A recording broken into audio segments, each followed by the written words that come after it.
Combien d'aficionados du football auraient imaginé au début du mondial que le Maroc finirait dans le dernier carré de la compétition? Combien de spécialistes auraient pu concevoir que les Lions de l'Atlas seraient la sensation de la compétition, non seulement au plan des résultats, mais également eu égard à la qualité du jeu proposé par les représentants du royaume chérifien? La réponse coule de source: très peu, voire personne, y compris les inconditionnels du Maroc. Et pourtant, c'est une vraie success story qui a été conçue chapitre par chapitre par les poulains de Walid Regragui. Ce dernier a bâti un commando et a surtout mis au diapason des valeurs qui sont devenues les recettes du miracle marocain. Tout d'abord, un état d'esprit, un sens du sacrifice et du collectif enseigné dans les écoles de football.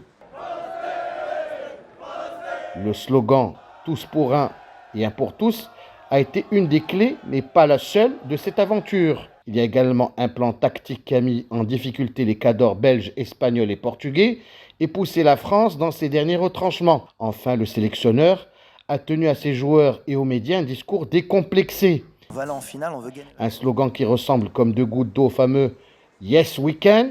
Le Maroc et l'Afrique doivent jouer sans complexe et surtout aspirer à viser la Coupe du Monde. Aujourd'hui, le Maroc a trouvé sa place dans le Gotha du football mondial. Il a placé la barre très haut et comme tout le monde le sait, le plus difficile est de se maintenir à ce niveau, ce qui suppose se fixer des challenges aussi importants que gagner la prochaine CAN en Côte d'Ivoire et revenir au Mondial 2026 dans la peau de l'équipe à battre.